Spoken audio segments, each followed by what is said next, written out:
Welcome to my channel Surya study point. जैसा कि मैंने आपको पिछली क्लास में नेशनल इनकम स्टार्ट करवाया था और उसमें आपको सबसे इसका पहला मेथड प्रोडक्शन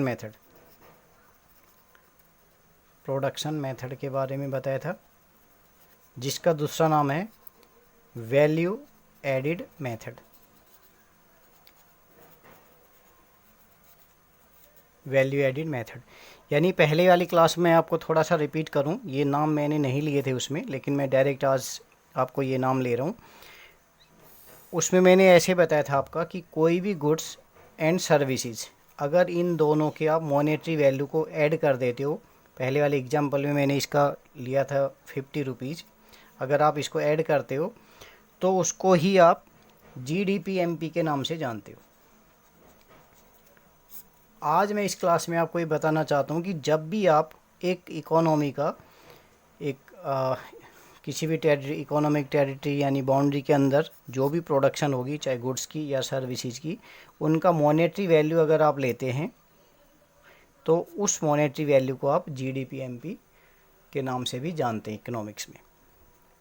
अब इसके आगे हमने प्रोसीडिंग ये किया था कि इस GDP-MP में से हमने माइनस डेप्रिसिएशन कर दिया था। मैं छोटा सा आपको रिवाइज करा दूं, पिछली क्लास -5 किया था, तो दैट 45 वाज द फिगर।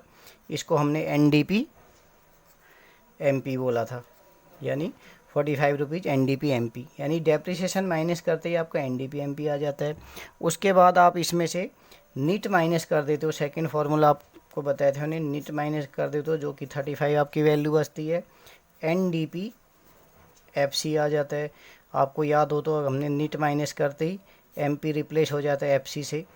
और उसके बाद लास्ट में आप इसमें प्लस नाफिया ऐड कर देते हैं, net factor income from abroad, ये ऐड करते हो। तो पिछले एग्जाम्पल में मैंने इसको 20 रुपीज़ लिया था and the figure was 55 rupees. ये मैंने प्रोसीजर समझाया था आपको, 3 रूल बताए थे, पहला डेप्रिसिएशन, दूसरा निट और तीसरा नाफिया। बस ये 3 ही रूल चलते हैं, इसी से आप बड़े से बड़ा सम कर सकते हैं। यहाँ तक मैंने आपको कराया था, जो कि मैंने जल्दी से रिपीट करा दिया था। अब जब 3 मेथड्स की हम लोग बात करते हैं, पहले वाले मेथड को हम लोग प्रोडक्शन मेथड या वैल्यू एडिड मेथड, दोनों नाम एक ही चीज़ है, value added method first category में आते हैं। दूसरे का नाम हम बोलते हैं इनकम मेथड, और तीसरा जो है उसका नाम है एक्सपेंडिचर मेथड। अगर आप इसको थोड़ा सा ब्रीफली सुनना चाहेंगे तो प्रोडक्शन मीन्स कितनी प्रोडक्शन हुई है उस सब की वैल्यू। सेकंड बात हम इसी को ऐसे भी बोल सकते हैं, भाई कितनी इनकम हुई है उन सब की वैल्यू। और थर्ड हम ये बोल सकते हैं, भाई ये बताओ, प्रोडक्शन भी छोड़ो, इनकम भी छोड़ो, टोटल खर्चा कितना करते हैं देश के सभी लोग मिलके, तो उस खर्चे को भी हम जोड़ेंगे तो अमाउंट इक्वली आना चाहिए। अब मैं आपको इसको टैली कराना चाहता हूँ, रिकनसाइल करा रहा हूँ, कैसे तीनों मेथड टैली होते हैं आपस में। तो ये जो मैंने पिछली क्लास में आपको दिखाया था, इस प्रोसीजर से अगर आप निकालते हो तो मैंने इसका पहला पार्ट आपको समझा दिया था, इसको बोलते हैं प्रोडक्शन मेथड यानी वैल्यू एडिड मेथड। अब सपोज ये 55 रुपीज़ आपके पास है, ये 55 रुपीज़ आगे जाके क्या होना है, या तो ये लेबर में बढ़ जाएगा 55 रुपीज़, या फिर ये रेंट में चला जाएगा, या फिर ये इंटरेस्ट में चला जाएगा, या फिर ये प्रॉफिट में चला जाएगा, और इन सब से मिलके जो, या फिर मिक्स इनकम में चला जाएगा। इट मीन्स ये 55 रुपीज़ या लेबर, रेंट, इंटरेस्ट, प्रॉफिट या मिक्स इनकम, या फिर ये सारे के सारे पार्ट्स। इट मीन्स इस 55 रुपीज़ को हम अदर वर्ड्स में ये भी बोल सकते हैं कि इनकम मेथड से यानी NNP-FC का हम लोग इसका नाम लेते हैं, इसको इकोनॉमिक्स की लैंग्वेज में बोलते हैं NNP-FC। तो सही मायने में this plus this plus this plus this plus this, ये 55 रुपीज़ को हम ऐसे मान लेते हैं कि भाई इसमें से 20 रुपीज़ तो चला गया था लेबर में, 35 बचा, 35 में से 5 रुपीज़ चला गया था रेंट में, और बाकी 10 10 और 10 10 10 20 और 10 30 35 एंड 20, तो ये सब भी मिलके 55 ही होगा। अगर हम इस टाइप से इसका डिवीजन करते हैं तो हम इसको बोलते हैं भाई इनकम मेथड के थ्रू हमने नेशनल इनकम निकाला है। अब इस टाइम हम इसको फिर से NNPFC का नाम दे देंगे 55 रुपीज़।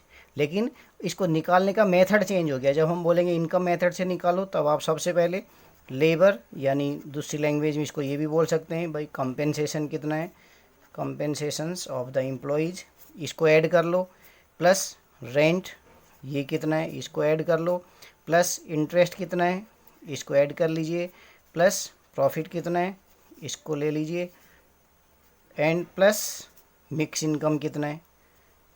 अगर आप इन सब को ऐड करते हो अगेन इन सब की वैल्यू 55 रुपीज़ ही आएगी।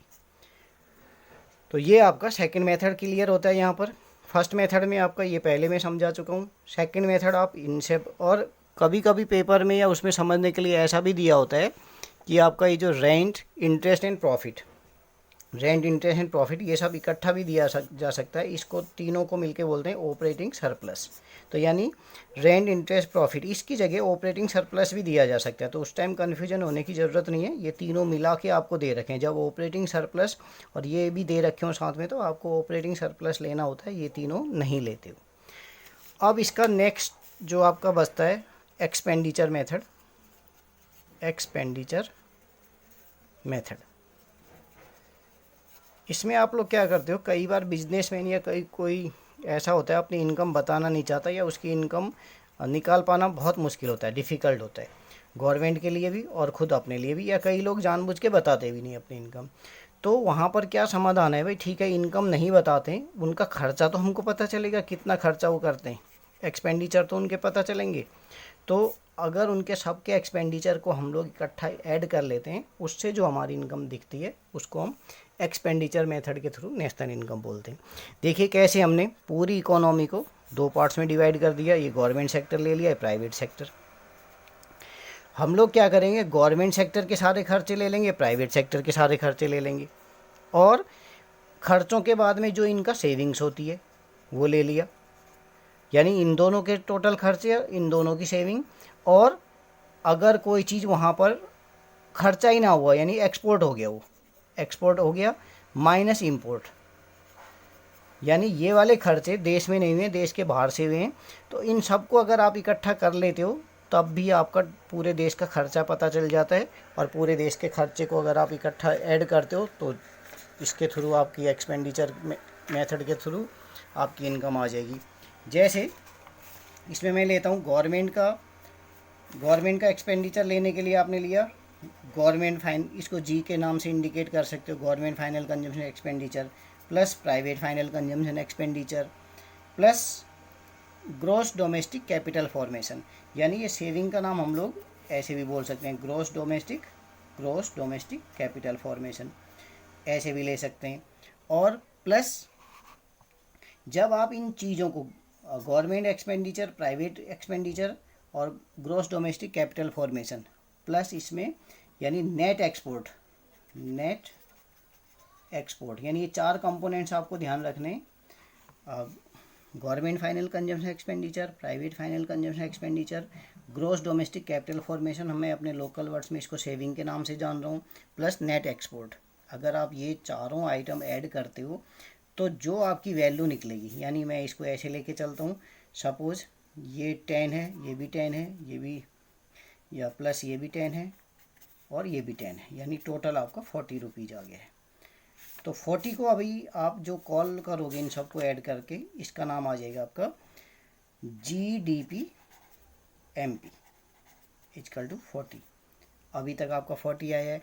अब क्योंकि इसमें MP चल रहा है, इसके आगे तो सारे रूल आपको पता है जो पहले मैंने मेथड में बता रखे हैं। MP को रिप्लेस करना हो, सबसे पहले हम लोग ग्रोस को वो करते हैं, तो इसमें से माइनस आप डेप्रिसिएशन कर दो। डेप्रिसिएशन सपोज मैं 5 रुपीज़ लेता हूँ यहाँ पर, तो ये 35 आ गया। जैसी G माइनस डेप्रिसिएशन माइनस हो जाएगा, G replace to N, NDP MP। अब आपको पता है D रिप्लेस करना है और MP रिप्लेस करना है, तो D मीन्स डोमेस्टिक। अगर आप इसमें नफिया ऐड कर देते हैं, सपोज मैं इस एग्जांपल में लेता हूँ आपका नफिया लेता हूँ आपका 25, 5 और 5 10 एंड 3 एंड 2 5 और 6 60 रुपीज़ हो गया। और नफिया ऐड करते ही जो इसका वो नाम आ जाएगा, इसका नाम आप बोलोगे NNP MP। अभी हमारे पास आया वैल्यू NNP MP 60 रुपीज़। और अब क्योंकि MP इसके साथ जुड़ा, अभी नेशनल इनकम नहीं आई, MP को भी रिप्लेस करना पड़ेगा, तो मैंने इसमें से क्या किया, माइनस निट NIT निट कर दिया। तो सपोज मैं इसको अभी 5 रुपीज़ ले रहा हूँ ताकि वैल्यू इक्वल ही रहे।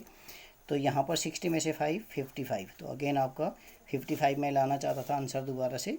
तो इस 55 को आप बोलोगे NNP FC, और ये 55 आपका एक्सपेंडिचर मेथड से नेशनल इनकम है।